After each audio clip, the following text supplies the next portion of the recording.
नमस्कार दोस्तों, आप सभी का अपने स्टडी चैनल बोधिया स्पेक्ट्रम में स्वागत है। आज हम लोग बीपीएससी मेंस के जीएस पेपर 2 के पॉलिटी के एक इम्पॉर्टेंट टॉपिक न्यायिक सक्रियतावाद को डिस्कस करेंगे। सबसे पहले हम लोग इससे प्रीवियस ईयर में आए प्रश्नों को देखते हैं। 20 सालों में लगभग 4 बार इससे प्रश्न आए हैं। 67th बीपीएससी में एक स्वतंत्र न्यायपालिका जिसे न्यायिक समीक्षा की शक्ति प्राप्त है, भारत के संविधान की एक प्रमुख विशेषता है। क्या आपको लगता है कि न्यायिक सक्रियता ने सर्वोच्च न्यायालय की शक्तियों को और बढ़ा दिया है? उदाहरण सहित समझाइए। 64th बीपीएससी में भारतीय शासन में न्यायिक सक्रियता एक नवीन धारणा है, विवेचना कीजिए तथा न्यायिक सक्रियता के पक्ष और विपक्ष में दिए गए मुख्य तर्कों को स्पष्ट कीजिए। 45वीं बीपीएससी में पूछा गया न्यायिक सक्रियतावाद अर्थ एवं मूल्यांकन, टिप्पणी करें 200 शब्दों में। 42वीं बीपीएससी में पूछा गया न्यायिक सक्रियता एक संसदीय लोकतंत्र में दुधारी तलवार है, टिप्पणी करें 200 शब्दों में। हम लोग आंसर के प्रारूप को देखते हैं। परिचय, सबसे पहले हम लोग परिचय देंगे, फिर पक्ष या तर्क देंगे और फिर प्रभाव एवं प्रावधान को हम लोग डिस्कस करेंगे, फिर बाद देंगे और फिर मुद्दों और उदाहरण को डिस्कस करेंगे, फिर सबसे लास्ट में हम लोग निष्कर्ष को देखेंगे।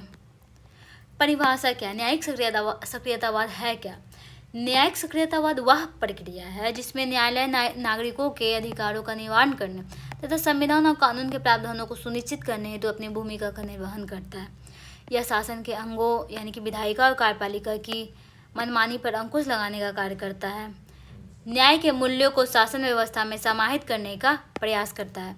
यानी न्यायिक सक्रियतावाद वह प्रक्रिया जिसमें न्यायालय नागरिकों के अधिकारों का निवारण करता है तथा संविधान और कानून के प्रावधानों को सुनिश्चित करने हेतु अपनी भूमिका का निर्वहन करता है।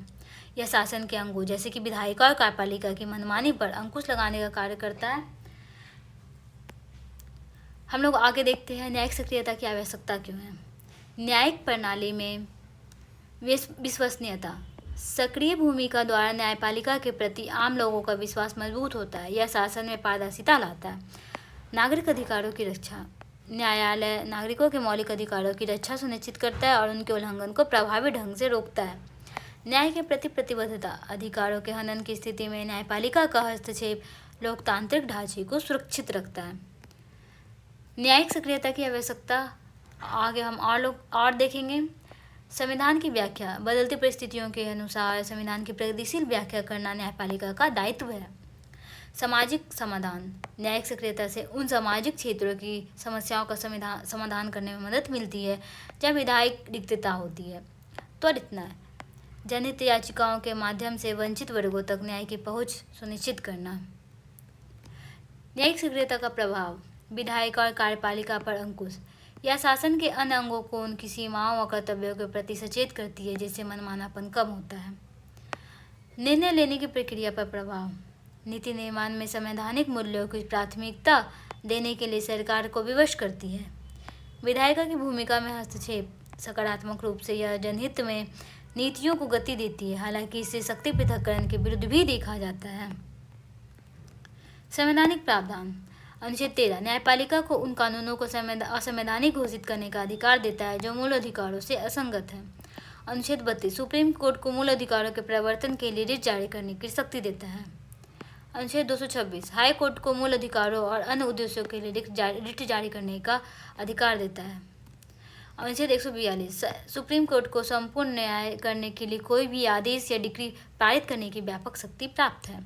अनुच्छेद 141 सुप्रीम कोर्ट द्वारा घोषित कानून भारत के क्षेत्र के भीतर सभी अदालतों पर बाध्यकारी होता है।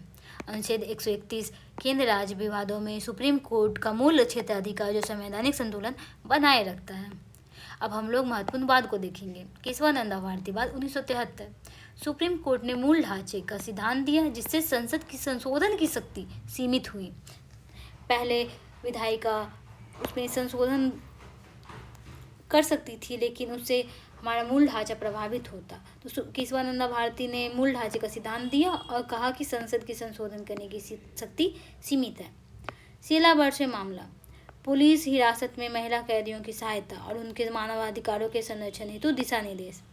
गोलकनाथ मामला 1967 सुप्रीम कोर्ट ने विधायिका को मौलिक अधिकारों में कटौती करने या संशोधन करने से मना कर दिया था।